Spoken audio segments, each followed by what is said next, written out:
my hair. Oh my gosh.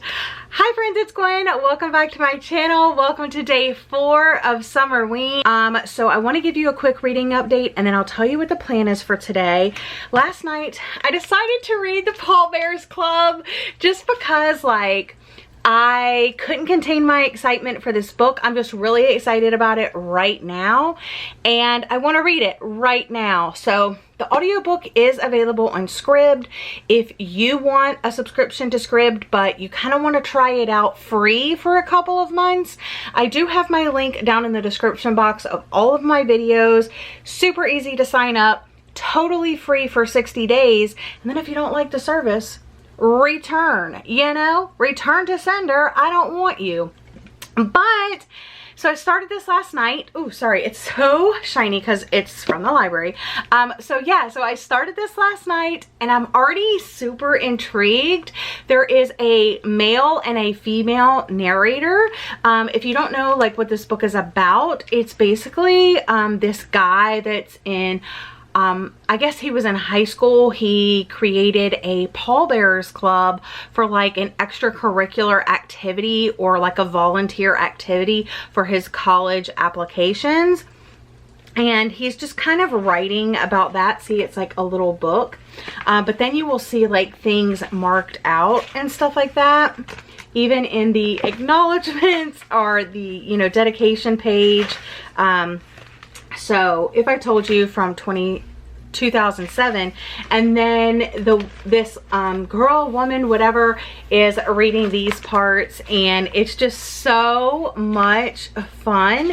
And then as you get going, like here's another one, but she starts like, marking it up, and I love that they're kind of doing the narration that way. I wasn't really sure how the audiobook would be, but to be completely honest, I only made it to page 27, so I didn't really like read that much because I had to take a shower after power washing our patio yesterday. Oh my gosh, you guys, our patio looks so good. But took a shower, edited the video, and it actually took me a lot longer than I thought it was going to.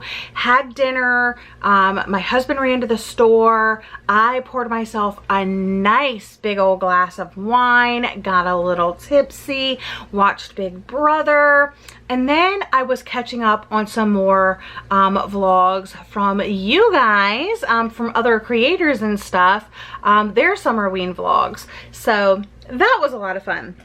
So I didn't make it very far in here.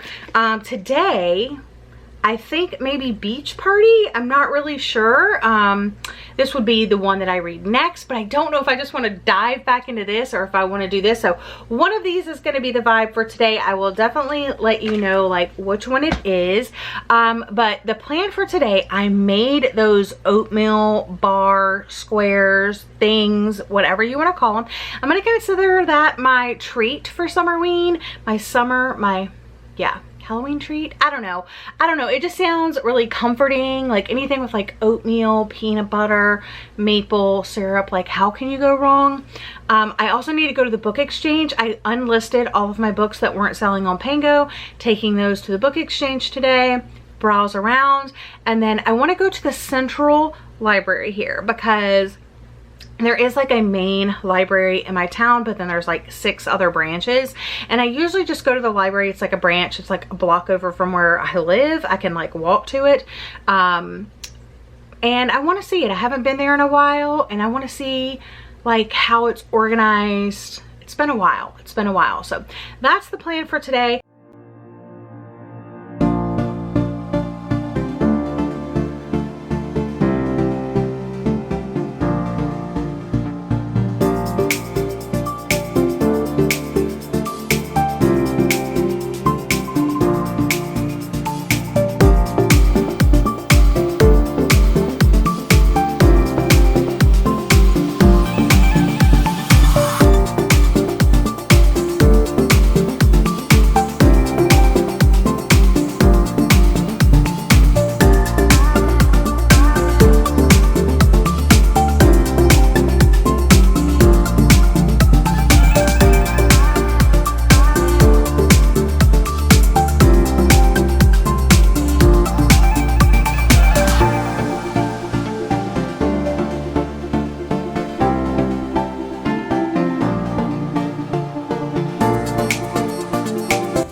these are all the books that I had listed on Pango that didn't sell. So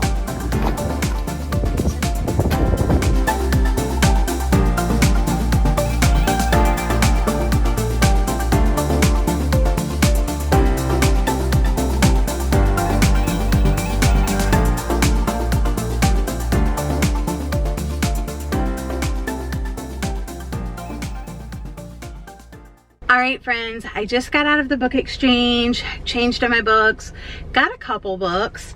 The thing about the book exchanges is that sometimes I'll pick up something I've never heard of or that hasn't been getting the best reviews, but I want to try it out because I can always bring it back. Like, that's the thing about the book exchange, or try to sell it on Pango. So I got 5 books. I'm gonna do a little book haul for you. So I got One Italian Summer.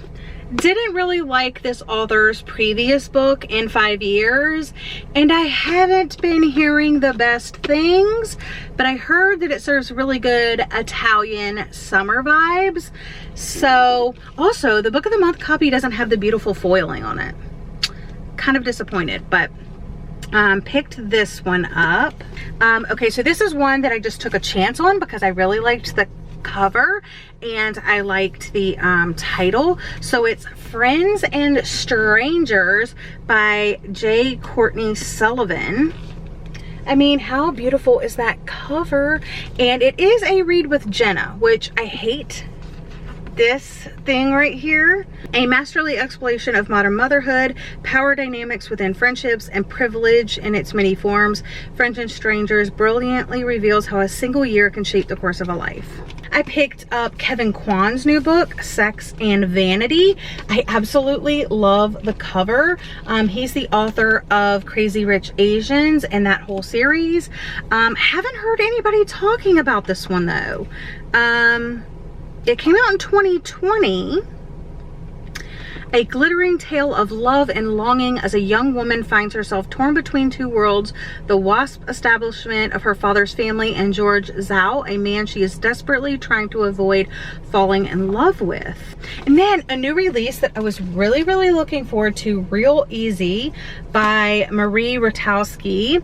It says, bringing to mind Gillian Flynn and Tana French, but completely unique. Real Easy is a compulsive, tenacious, and unexpectedly hopeful thriller. And the last one is Tell Me Everything, the story of a private investigation by Erica Krause. This is one that I was contemplating getting from Book of the Month when it was like a pick back in March. Yeah, in March.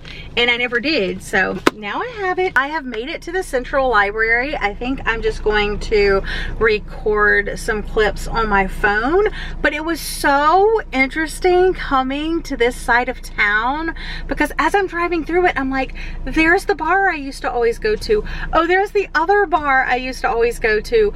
I was like, there's the stores I used to go to. There's the thrift store. Like, there's the park I used to go to all the time. And I was like, why haven't I been down here? And like, when was I coming here a lot? And I was like, my college is down here. So the community college that I went to is actually on the same road as this library, just all the way on the other side of the road. Like, it's a long road. But anyway, yeah, it's been a while since I've been on this side of town. It's kind of very nostalgic for me in a way, but I'm gonna switch over to my phone now and let's just go in the library and browse. I'm not expecting to get anything because the problem with my library system, it's great that they have like so many branches, so basically wherever you live you're, you know, close to a library, but whatever library you check out books from, you have to return books to that library.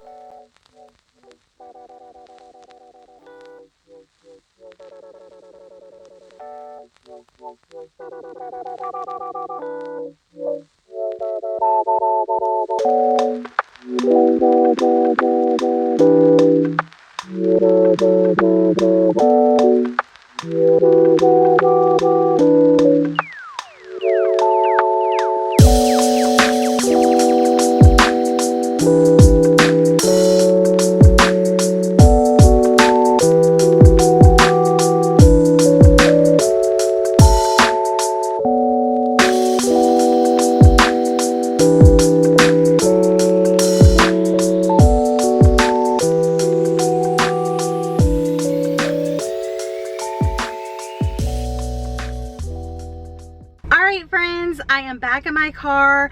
I'm still sitting in the library parking lot, but I actually did check out 4 graphic novels. I'm kind of in this graphic novel era right now where I just want to check out all the graphic novels, even if I don't plan on reading them, because I just want to flip through them and enjoy the beautiful art. Like I said, I was hesitant to check anything out, but they have a huge graphic novel section at this main library, so I'm gonna have to keep that in mind. But the one that I saw that I was like, okay, I'm checking stuff out here, is my favorite thing is Monsters. This thing is a behemoth. It sells for $40, which is totally worth it, because I mean, like, can we look at this art for a second? Like, what the heck? The entire thing is just freaking gorgeous, and I doubt I'm gonna read this for Summerween, but I do kind of want to like start it. Is that crazy? And it might be a thing where I read 100 pages and then I return it to the library and I have to recheck it out. But guys, I've been wanting to read this forever. The artwork is just stunning. I also saw this one. It's Louisa Now and Then, and I loved the artwork of this one too. And it says, what would you do if your teenage self showed up at your door? What would that teenager think of who you've become? Louisa's journey is a time-traveling queer romance for the modern age. And I was like, absolutely, I'm getting that one. And then I saw this one, So Much for Love, How I Survived a Toxic Relationship. And I thought the cover was so freaking cute, but also like, what a crazy story. You know, I was just posting on Facebook the other day about toxic friendships, because I recently have had to do a cleansing, if you will. And yeah, I just thought, I've been in toxic relationships, both romantic and friendships, so I think this will be very relatable.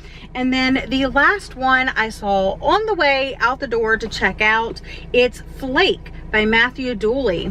And the cover is just so simple, and the art is really like simple. Let me turn it around here. But I kind of love the color palette. Cowboy caviar, tortilla chips, soda, and I'm actually gonna read this while I eat my lunch. So not on my TBR, but just kind of want to read it, you know, see what it's all about.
Alright friends, I'm here with a reading update. I read Flake by Matthew Dooley, and this was his debut, and I really enjoyed it.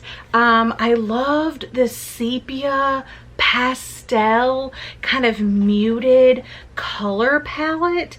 It's so pretty, and the illustrations are both like so simple and so impactful at the same time.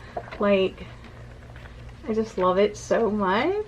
So yeah, I'm giving this 3 out of 5 stars. It basically is like ice cream van like wars. I don't even know how to describe it, but it kind of has, the main character kind of has like what's that book called? A Man Called Ove by Frederick Bachman.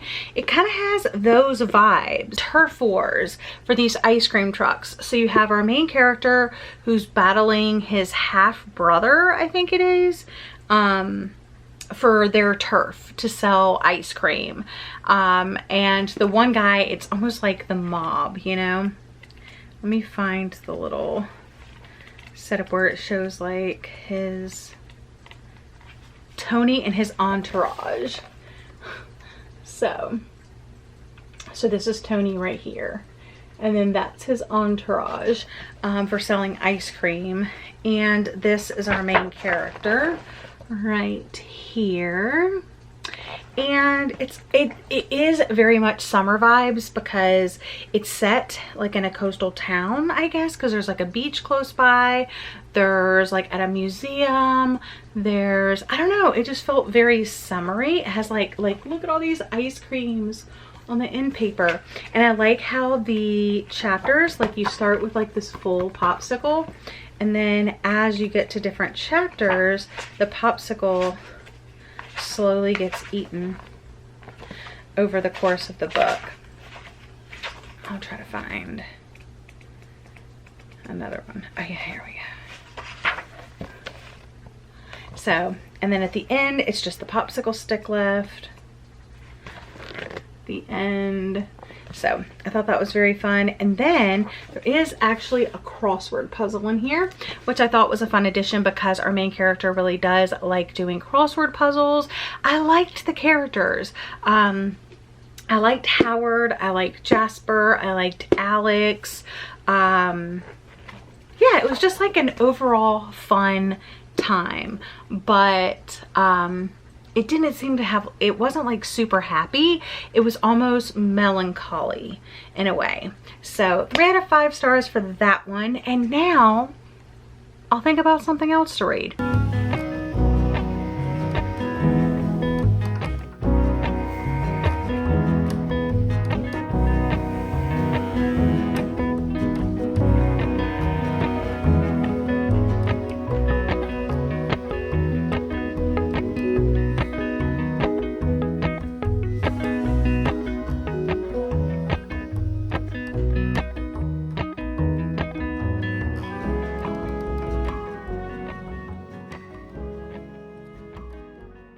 Alright friends, I'm here with my final update of day number 4 of a Summerween. I was able to read Flake by Matthew Dooley and Beach Party by R.L. Stine. Interestingly enough, this is my first R.L. Stine book. It will not be my last. I actually have one more by R.L. Stine from the Point Horror series to read, which I'm hoping to read this week. But first, let's talk about Flake. I'm kind of in love with this.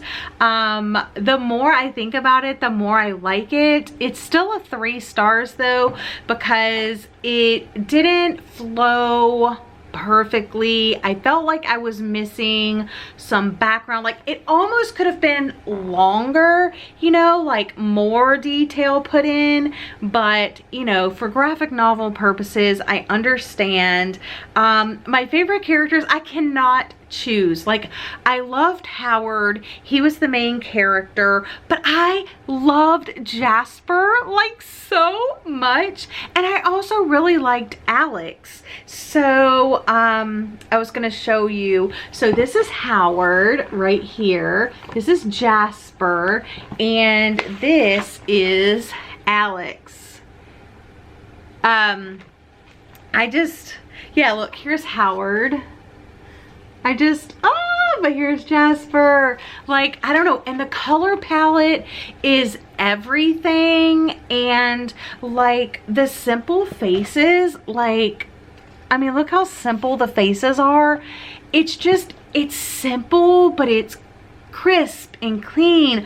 But it's also just kind of like, I don't know, there's something melancholy about this, and I don't think I've used that word to describe a book in a very, very long time, but it's also just kind of really like wholesome and heartwarming, and like I want to know what happens to these characters next. You know what I'm saying? But it did do a good job of kind of like wrapping up the plots and stuff like that. But yeah, I want more. I want more of Howard, Jasper, and Alex. Can I have that, please? Because they're just the best. And yeah, I really liked this one. And then I picked up Beach Party, and this is probably, of the 3-point horrors that I have read so far, it's slowly been declining, which is crazy. So I read Funhouse, loved it, rated it 4 stars.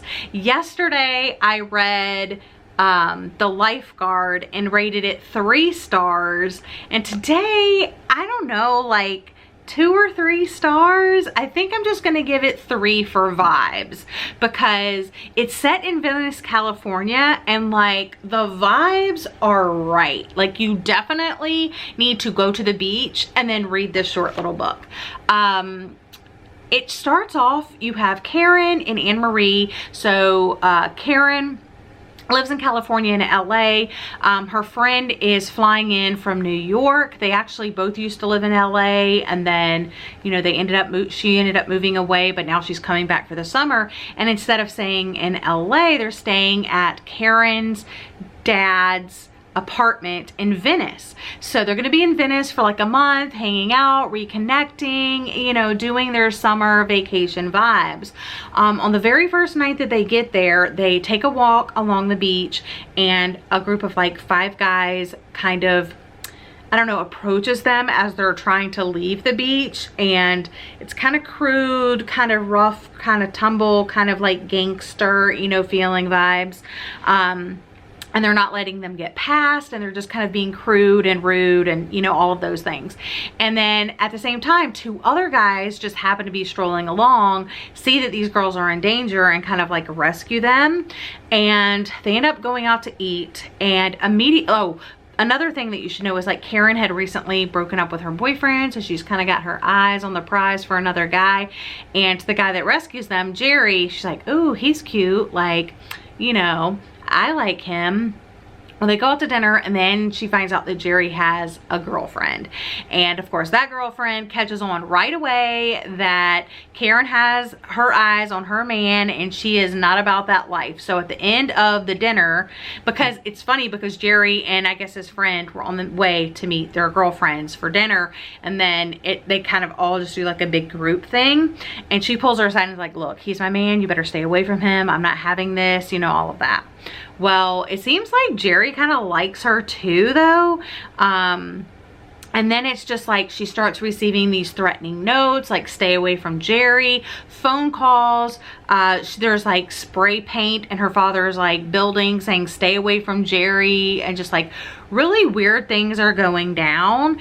And she starts suspecting like, it's the girlfriend, oh, it's this person, oh, maybe it's my friend, like all of these like weird things. And I will say that like the ending did shock me, like the whodunit aspect of the story, but also I just don't think that it was as well fleshed out as it needed to be, because I mean, I get it, but I think it just needed to be more fleshed out, more written out, more black and white. You know, it had to be like, I needed it more clear, because it kind of reminded me a little bit of another book that I recently read.